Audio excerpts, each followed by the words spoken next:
Fala pessoal, tudo bom?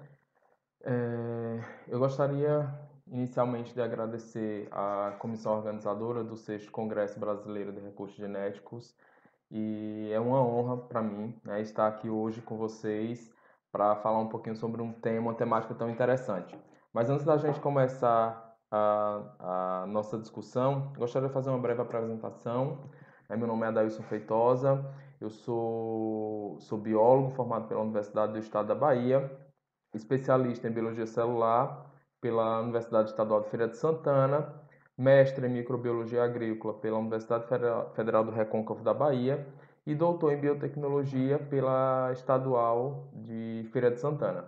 Tá? Atualmente sou professor adjunto da Universidade do Estado da Bahia, em Juazeiro, e coordeno o Laboratório de Biotecnologia Microbiana. E estou lotado no curso de Engenharia de Bioprocessos e Biotecnologia.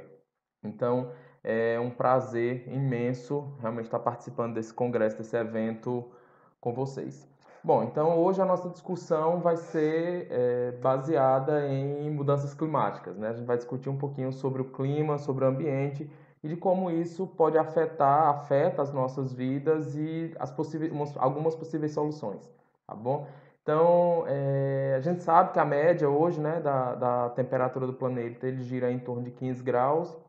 A gente sabe que essas temperaturas elas já foram muito mais altas, elas já foram também muito mais baixas no passado, mas o que os dados têm mostrado hoje é que, além dessa flutuação natural das mudanças de temperatura no planeta, a gente está tendo agora um aquecimento, né, uma elevação da temperatura muito mais rápido do que aconteceu no passado, né? E isso está diretamente relacionado com o efeito estufa, né? E aí a gente sabe que o efeito estufa é um evento natural, né?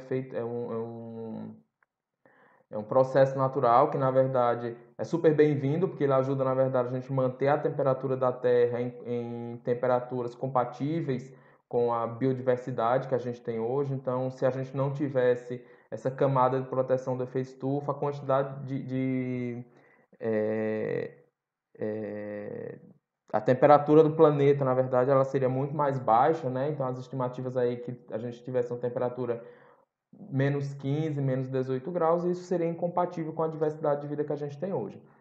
No entanto, os dados têm mostrado que esse efeito ele tem aumentado exponencialmente. E esse aumento está diretamente relacionado com a quantidade de gases causadores desse efeito que a gente que a gente tem atualmente, né? E aí, dentre esses gases, a gente tem o dióxido de carbono, muito conhecido por todos nós, mas a gente tem também metano, óxido nitroso, hexafluorocarbono. Então, são gases que, de certa forma, eles impedem a saída da radiação solar do planeta. Então, isso acaba causando um aquecimento. E é esse aquecimento que não acontece de forma natural que a gente chama, então, de mudanças climáticas ou aquecimento global. Então, existem algumas evidências, né, que têm pontuado que a elevação, por exemplo, dos níveis de dióxido de carbono na atmosfera.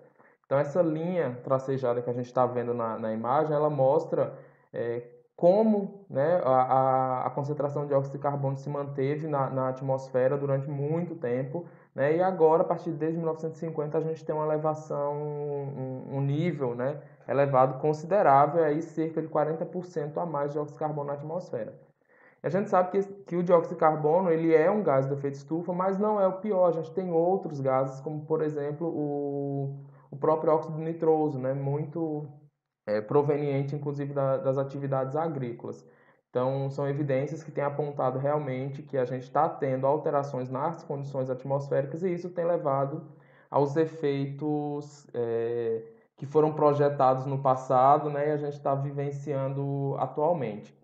Tem alguns dados no site da NASA e a gente pode acompanhar tranquilamente, né? Várias imagens de satélite mostrando alterações na superfície do planeta. E dentre essas alterações, a gente tem lá disponível as alterações em relação à temperatura. Então, a gente tem lá disponíveis dados desde 1884 até 2019. Eu fiz um recorte muito pequeno, né, de 1980 a 2019 para a gente verificar como a temperatura no planeta ela se alterou, né, nesse tão pouco tempo. Então, Quanto mais azul a gente visualizar a imagem, a gente tem uma alteração de -1 até -4, né, da temperatura média do planeta. E quanto mais avermelhada a pigmentação do mapa, um aumento da temperatura de +1 até +4 graus Celsius, Fahrenheit, desculpa. O recorte de 1980, né, a condição de temperatura global era essa. Daí a gente escalona isso para 2000, né, e a gente já muda realmente esse cenário. E quando a gente amplia agora para 2019, a gente vê que tem um cenário completamente diferente do que a gente tinha em 1980. Então, essa elevação da temperatura de até 4 graus aí, ela é capaz de causar vários efeitos, né? E dentre eles, a perda do gelo marinho, é responsável pelo aumento do nível do mar, né? Então, uma vez que a gente libera essa água que está represada na forma de gelo, a gente tem uma elevação do nível do mar e isso impacta diretamente as populações costeiras.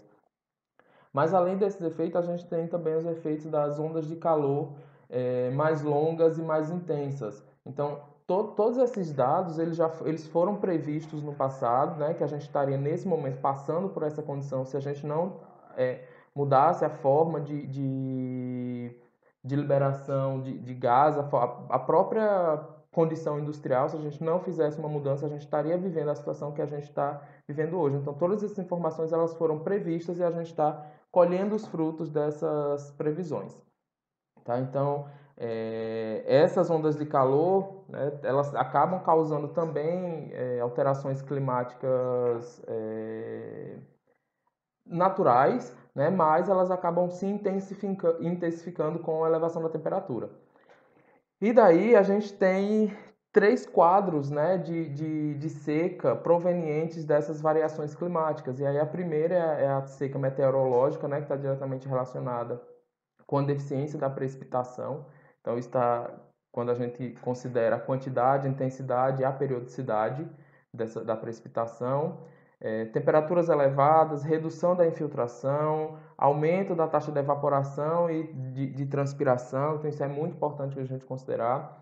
Essa seca meteorológica ela acaba levando a uma seca agrícola, né? Então, a gente teria solos aí com uma deficiência hídrica maior, consequentemente causando então os estresse nas culturas, reduzindo biomassa e consequentemente reduzindo também produtividade.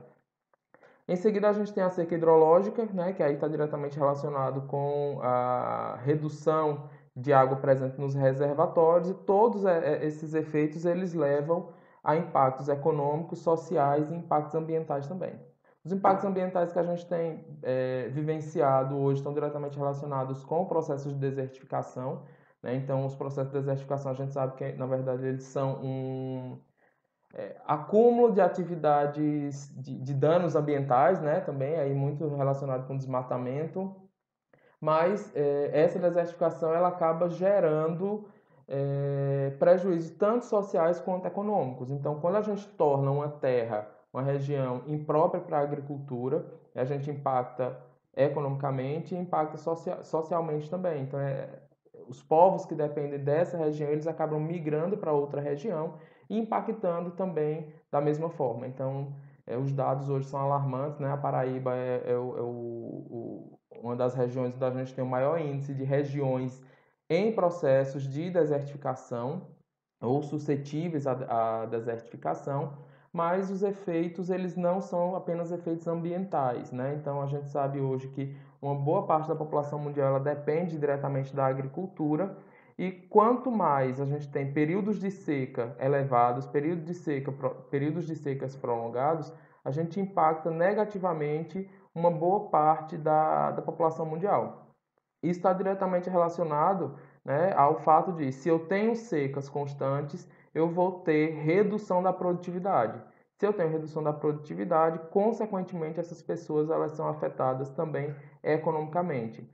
E é um fato importante que esse efeito ele não fica apenas na região, nos polos agrícolas, né? Então, se a gente reduz produtividade de uma determinada cultura, esse produto ele começa a faltar também nas prateleiras, né? Essa falta de oferta do produto vai acabar, consequentemente, também elevando os preços.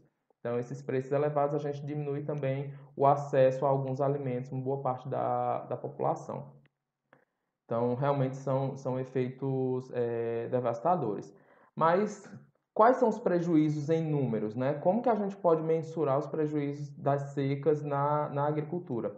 Se a gente faz um recorte apenas do período 2013 a 2015, na verdade aí finalzinho de 2012, início de 2016, a gente teve aquela seca severa, né? O país todo sofreu com essa seca, mas no Nordeste ela foi muito mais intensificada. É uma região que já tem essa característica. Então, os prejuízos foram na ordem de 103,5 bilhões de reais para a região Nordeste, apenas para a região Nordeste. E quando a gente amplia esses dados, considerando outras regiões, a gente tem um incremento aí de quase 50 bilhões, totalizando cerca de 150 bilhões de reais de prejuízos. A agricultura, ela acaba sendo muito mais impactada, né? Então, desses dados aí, 74,5% foram impactados negativamente pelo período da seca, né, por esse período de estiagem, né, na verdade, a pecuária com 20,4 bilhões e a agricultura realmente ela acaba sofrendo mais acentuadamente com esses processos. Né? Algumas culturas elas vão sofrer mais, outras vão sofrer menos, né? Isso vai variar muito da cultura, da região, mas a gente tem perdas consideráveis aí, né, para diversas culturas. E um elemento também que deve ser pontuado é que o fato da elevação da temperatura, da redução da quantidade hídrica na maior parte das regiões submetidas a essa condição, a gente tem também o surgimento da pressão seletiva, de uma pressão seletiva induzindo o surgimento de novas pragas e doenças. Então, o impacto é muito maior também quando a gente considera esses outros elementos, além apenas da redução de oferta hídrica para a agricultura. Né? Mas o que, que a gente pode fazer? Né? Esse talvez seja um dos questionamentos mais importantes atualmente. A gente sabe que é consenso da comunidade científica que a gente tem que reduzir a emissão dos gases de efeito estufa. Mas a gente sabe também que mesmo que a gente reduza esses efeitos agora, a gente não vai conseguir retornar às condições adequadas para a Terra, né? Para o planeta e, consequentemente, para a agricultura e para os outros setores. Então, a gente tem que utilizar talvez de outros recursos, de outras possibilidades. E é nessa busca de novas possibilidades, de novos recursos, de inovação, que a gente busca, né? Talvez saber se as bactérias elas poderiam, se os micro-organismos, na verdade, eles poderiam ser um mecanismo ou ter um mecanismo que a gente pudesse utilizar para mitigar esses efeitos, né? Para proteger as plantas, e aí as plantas, as culturas, né? De interesse agrícola, na tentativa de reduzir os efeitos negativos, uma vez que a gente sabe que os micro-organismos e talvez nenhum outro sistema biológico ele vai ser capaz de parar com as secas, né? Mas a gente pode talvez atuar mitigando os efeitos negativos. E é nesse sentido que a gente busca, então, essas novas soluções. Então, hoje a gente está vivenciando uma nova etapa na agricultura, uma revolução na agricultura. Essa revolução vem muito em função dos bioinsumos. A gente tem a política nacional agora de bioinsumos aprovada recentemente, e isso talvez vai dar um start muito importante para o desenvolvimento dessas novas tecnologias. Mas de onde é que surge esse questionamento da possibilidade de utilizar micro-organismos para mitigar os efeitos das mudanças climáticas, né, da seca, principalmente? Bom, a gente vê, né, esse é um cenário típico aqui da região Nordeste, e a gente vê que mesmo durante as secas mais severas, a gente tem plantas que conseguem sobreviver a essas condições durante todo o período. Né? E isso está relacionado com a capacidade fisiológica e alterações morfológicas que essas plantas passaram ao longo da evolução. Né? Então a gente sabe que essas plantas elas conseguem armazenar uma quantidade de água maior, elas conseguem reduzir a taxa de transpiração, reduzindo o tamanho de suas folhas, as folhas caem. Então, todas as alterações fisiológicas e morfológicas das plantas da região Nordeste, ou plantas que vivem em regiões áridas ou semiáridas, já são conhecidas nossas. No entanto, surgem agora as possibilidades da gente entender como o microbioma, né, a microbiota que está associada a essas plantas, consegue passar por essas condições. E o que a gente tem visto é que esses micro-organismos, eles na verdade eles têm uma capacidade inclusive superior aos vegetais em tolerar estresses abióticos. Então, esses micro-organismos eles estão distribuídos na planta toda, né? E aí na parte aérea externa, na parte aérea interna, estão distribuídos no sistema radicular internamente, estão distribuídos no sistema radicular externamente, estão também na zona de solo que não tem influência das raízes, né?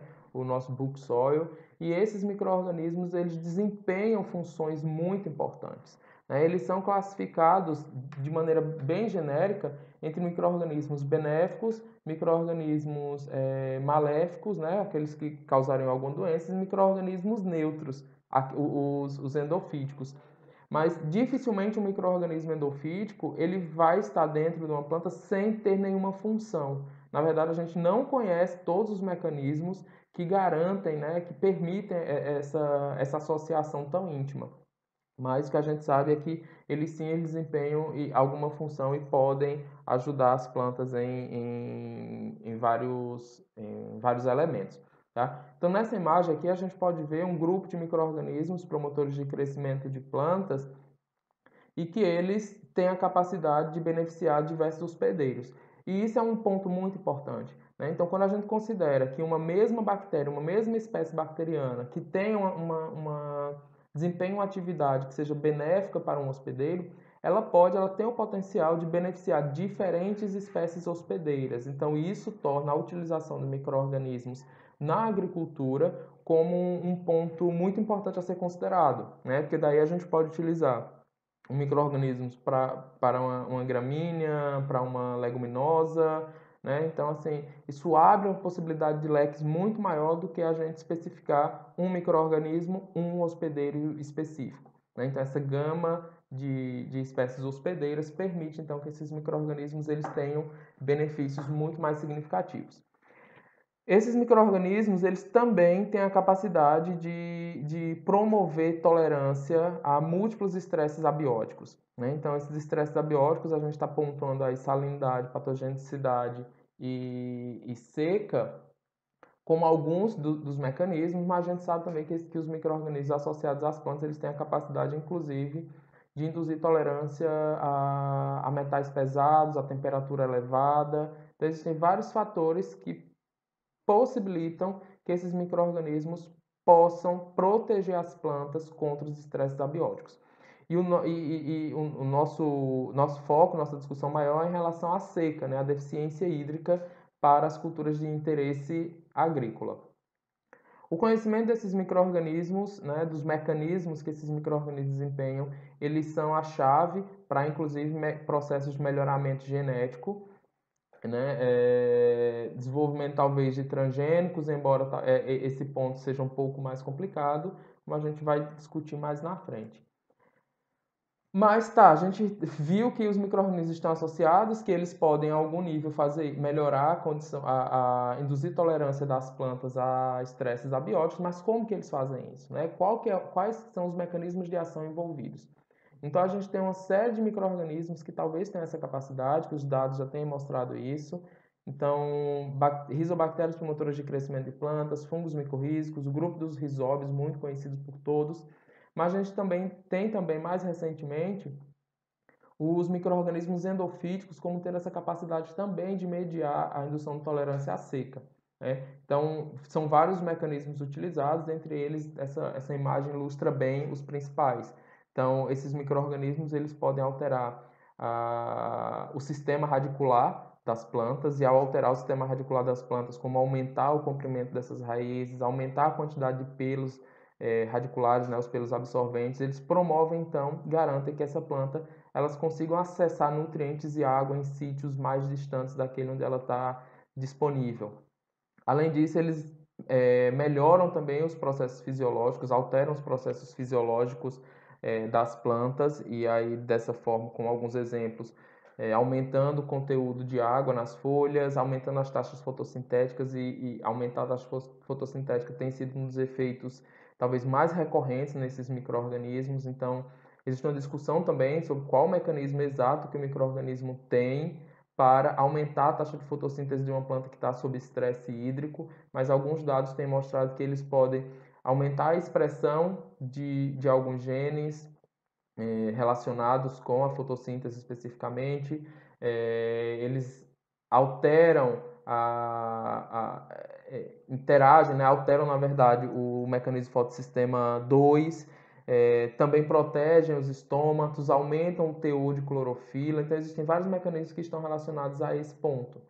Além disso, esses micro-organismos também alteram os processos bioquímicos da planta, né, aumentando a taxa de atividade enzimática, como as catalases, peroxidase, superóxido dismutase, aumenta a concentração de osmólitos, como prolina, trealose, e diminui a produção de espécies reativas de oxigênio. Então, eles fazem um rearranjo bioquímico na planta quando a planta está submetida a a um déficit hídrico.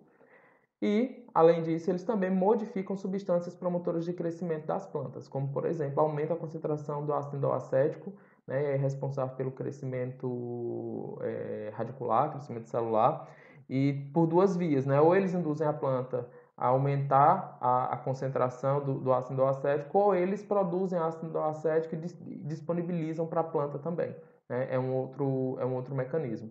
Além disso, a própria concentração de ácido abscísico e reduz a quantidade e a concentração de etileno, que vem a ser um dos elementos principais quando a planta está sob estresse hídrico, né, apresentando todos aqueles efeitos fenotípicos como murcha e a própria morte da planta também. Então, essas bactérias aí específicas produtoras de ACC-desaminase, elas cortam, né, a síntese do etileno e a planta continua crescendo mesmo sobre as condições mais restritas de água. E é super interessante a gente entender que esses micro-organismos, eles acabam, a planta, na verdade, ela acaba selecionando, modulando quem são esses micro-organismos que vão, de certa forma, garantir uma taxa de sobrevivência maior para elas, mesmo em condições tão estressantes. Então, se a gente considerar uma condição de seca, ela pode alterar as propriedades do solo, que altera automaticamente as características fenotípicas da planta, que alteram, por sua vez, o perfil de exudação, que consequentemente causa então uma seleção, uma alteração do microbioma que está presente nesse solo. Então, se a gente pegar como exemplo a diminuição da umidade no solo, ele vai alterar a taxa de fotossíntese, consequentemente reduz a quantidade de carbono lábio que está sendo exudado pelo sistema radicular, e isso vai alterar a composição dos micro-organismos ali presentes. Então, em condição de seca, né, de déficit hídrico, a gente tem o enriquecimento de alguns grupos microbianos, tem a deleção, né, de outros grupos, e aí a gente tem um grupo de micro-organismos, como as proteobactérias, que elas são bem flexíveis em relação a essa condição. Tá? Então, como é que a gente acessa toda essa informação? A gente sabe que os micro-organismos têm essa capacidade, né? Eles se protegem dos estresses abióticos, mas eles são capazes também de transferir essa característica para as plantas. Mas como que a gente acessa toda essa informação? Então, existem basicamente dois mecanismos. Um dos mecanismos é a gente acessar geneticamente essa informação, então selecionar genes de tolerância nos micro-organismos e transferir para as plantas, mas isso é um ponto bem problemático, porque, como a gente viu, a gente não vai ter um único micro-organismo alterando, garantindo essa manutenção, e a gente não vai ter um único mecanismo também fazendo que essas plantas se tornem tolerantes a esse estresse. Então, é um conjunto de micro-organismos e é um conjunto de mecanismos distintos. Então, selecionar um gene que tem a capacidade de tolerar a seca em bactéria e transferir para a planta acaba sendo talvez não, eu acredito que não seja a opção mais interessante, mais eficiente. Né? Ao invés disso, eu acho que acessar a biotecnologia clássica a partir da produção, desenvolvimento de um bioproduto que contenha esses micro-organismos na sua composição, seja a melhor forma. E daí a gente teria a possibilidade de tratar sementes ou inocular esses micro-organismos diretamente no solo, né? E daí garantir então a eficiência do sistema, utilizando inclusive mais de um micro-organismos, né? Consórcios, como a gente vai ver em alguns exemplos mais à frente. Hoje, né, atualmente no mercado, a gente não tem nenhum bioproduto, nenhum produto biológico à base de micro-organismos que tenha como foco exclusivo a tolerância à seca. A gente tem diversos inoculantes, a gente tem diversos biopesticidas, mas a gente não tem nenhum produto no mercado hoje que seja direcionado à indução de tolerância à seca. Tá? Existe a promessa de um que vai ser lançado recentemente por um grupo, associação com um grupo de pesquisadores da Embrapa, mas a gente não tem ainda esse produto disponível no mercado. Porém, os resultados eles se mostram, né, bem expressivos. A maioria dos dados que a gente tem hoje são trabalhos em escala de bancada, escala de casa de vegetação e em escala de campo, mas comercialmente nós não temos disponível ainda esse produto e isso abre, né, a possibilidade do desenvolvimento, o surgimento, na verdade, de várias empresas, várias startups estarem atuando nessa linha, desenvolvendo produtos com essa especificidade. Tá? Vou trazer alguns dados aqui para vocês em relação ao que a gente tem feito aqui no Laboratório de Biotecnologia Microbiana da UNEB. A gente atua bastante hoje na Estação Ecológica Rasa da Catarina. É uma área situada aqui na região, aqui na Bahia. É uma região muito seca e lá a gente foca em trabalhos voltados a micro-organismos associados a plantas nativas, né? E aí cactáceas especificamente.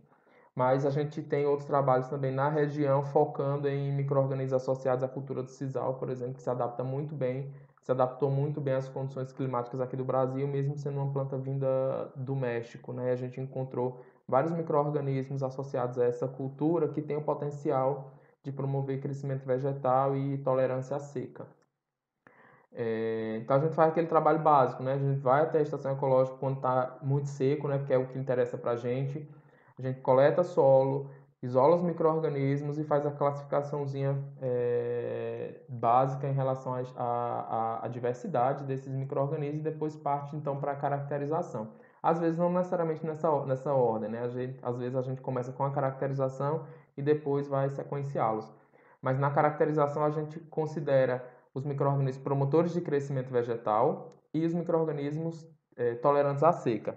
Para crescimento vegetal, a gente considera basicamente fixação de nitrogênio, produção de sideróforo, produção de hexapolisacarídeo, solubilização de fosfato inorgânico, produção de ACC desaminase e produção de ácido acético, né? São as características principais que a gente procura nesses micro-organismos hoje.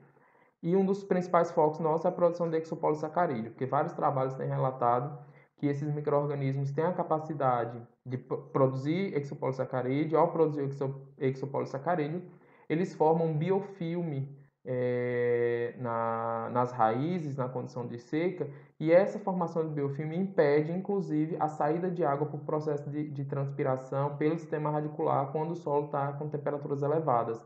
Então acaba criando um microclima, um microambiente ali que possibilita que esses micro-organismos então protejam essas plantas mesmo sob essas condições. Então a gente caracteriza esses micro-organismos se eles toleram déficit hídrico, se eles toleram condições elevadas de sal, que é um outro problema aqui na região Nordeste, né? Solos muito salinizados, então esses micro-organismos eles têm essa capacidade também, e micro-organismos que toleram temperaturas elevadas. Então, assim, a gente tem um grupo de micro-organismos aqui que crescem a 58, 60 graus tranquilamente. Na verdade, isso ativa muito o metabolismo deles e aí, em déficit hídrico e em temperaturas elevadas, eles têm uma taxa de crescimento espantosa, né? São micro-organismos realmente adaptados a essas condições. E aí, em seguida, a gente faz, então, os testes funcionais, que é o que interessa, de fato, para a gente, né? Então, aqui a gente tem uma planta de milho inoculada com um dos nossos micro-organismos e essa planta foi suspensa, né? 100% a oferta hídrica durante 8 dias e a gente vê que a planta, mesmo nessa condição, ela continuou crescendo, se desenvolvendo. Basta analisar, por exemplo, a taxa de crescimento radicular. É espantoso essa diferença, mas para a gente tem conseguido repetir, né, reproduzir bastante esses resultados com essa bactéria, tanto para milho quanto para feijão também, né? E daí a gente tem, inclusive, incremento de biomassa significativo. Esse outro trabalho aqui, os autores eles mostram a alteração da arquitetura radicular, né, quando inoculados com bactérias tolerantes à seca, né, produtoras de alguns hormônios. Então a gente tem um controle e 3 outros isolados e a gente consegue visualizar bem como que esses micro-organismos alteram realmente a morfologia da arquitetura do sistema radicular. Aqui é um outro trabalho, né, onde a gente consegue visualizar, e aí já não mais uma única bactéria, um consórcio de bactérias, são 3 rizobactérias que foram acrescentadas nesse trabalho com pepino, e a gente vê incremento no conteúdo de prolina, na taxa no conteúdo de clorofila, né, esses dados em relação aos teores de clorofila, eles têm se mostrado muito constantes na maioria dos trabalhos que tratam, né, que buscam encontrar bactérias promotoras de crescimento, indutoras de tolerância à seca. Esse é um outro trabalho com pimenta, né? Daí a gente consegue ver aqui a taxa de fotossíntese aos 7, 14, 20 e 33 dias de pimenta inoculada com o microbactério, a cepa 3J1, né? Em comparação aqui com a planta não inoculada. Obviamente, a gente vê uma redução da taxa fotossintética para o tratamento mesmo com o microbactério, mas quando a gente compara isso com os dados da cultura não inoculada, a gente vê que tem uma diferença significativa, né? E aí, principalmente aqui no último dia, onde as taxas fotossintéticas elas se manteram ainda elevadas em consideração ao controle.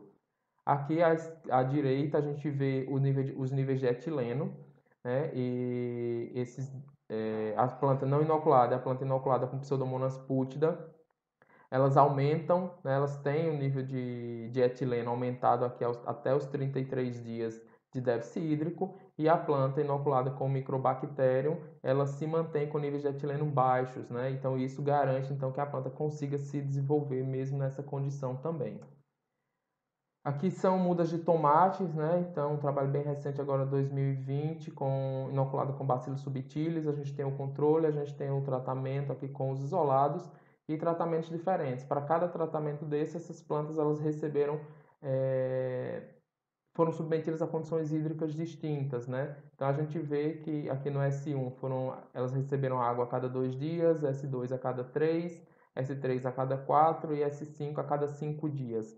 Então, a gente vê que mesmo na cultura, no tratamento tratado com os bacilos, a gente vê uma redução do desenvolvimento da planta, mas quando a gente compara com o controle não inoculado, a gente vê que essas plantas elas conseguem tolerar essa condição de déficit hídrico e mesmo assim se desenvolver. Para essas plantas, a gente vê um incremento de de todos os fatores, as variáveis analisadas, né, como comprimento de raiz, teor de clorofila total aqui, né, super importante.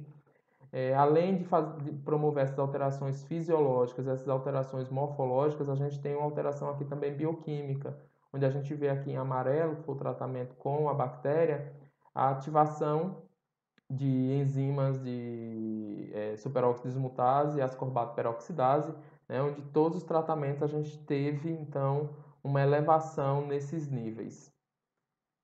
E aqui é um trabalho, acho, do professor Itamar, da Embrapa, onde ele mostra também claramente que plantas inoculadas, né, com plantas de soja inoculadas com essas bactérias, né, e submetidas a déficit hídrico, elas continuam a se desenvolver, elas continuam crescendo, em comparação ao tratamento controle. Obviamente que a gente sabe que essa planta ela não vai ter o mesmo vigor de uma planta que recebe a irrigação recomendada para a cultura, mas mesmo assim, em uma condição, por exemplo, de um veranico, essa cultura não vai morrer e isso vai impactar diretamente a redução de prejuízos que os agricultores possam ter. Então, a gente sabe hoje que os probióticos para as plantas eles podem ajudar a alimentar o mundo realmente. Então, a gente sabe que a utilização desses micro-organismos elas podem ser utilizadas para o desenvolvimento de bioprodutos e esses bioprodutos eles podem ser disponibilizados para pequenos, médios e grandes produtores, né, o que vai reduzir significativamente as perdas na agricultura. É interessante a gente notar também que essa discussão maior sobre estresse hídrico, sobre déficit hídrico, a gente está pensando na agricultura do futuro, né? Todas as projeções apontam e mostram que que futuramente a gente vai ter uma redução considerável da disponibilidade hídrica, as temperaturas elas vão ser elevadas e a gente tem que aprender talvez uma nova agricultura, onde a gente vai fornecer uma quantidade menor de água para as culturas. Essas culturas elas têm que se manter produtivas, até porque a quantidade de água baixa vai reduzir, mas a população, as estimativas é que a população mundial ela continue crescendo, então a gente vai precisar alimentar todo mundo. Então, para alimentar todo mundo, a gente vai precisar talvez reaprender os modos de produção. E os micro-organismos, eles podem ajudar muito nesse sentido. Então, eu gostaria de agradecer à Universidade do Estado da Bahia, né, pelos editais internos que tem lançado, isso tem possibilitado a gente desenvolver os trabalhos, ao CNPq pela concessão de bolsas dos nossos alunos e pelo financiamento de parte desse nosso projeto, e ao Instituto Chico Mendes de Biodiversidade por todo o apoio logístico que nos oferece quando a gente vai realizar as coletas na Estação Ecológica da Catarina. E gostaria mais uma vez de agradecer à comissão organizadora do 6º Congresso Brasileiro de Recursos Genéticos, né, pelo convite, pela oportunidade de falar, discutir um pouquinho sobre esse tema. Tá bom? Então, mais uma vez, muito obrigado. E vocês, congressistas, tenham então um ótimo evento. Até mais. Não esquecendo, aí embaixo está o meu contato, tá? dailsonmicrobiologia@gmail.com. Então, estou disponível para qualquer questão. Tá bom? Então, até mais uma vez, muito obrigado.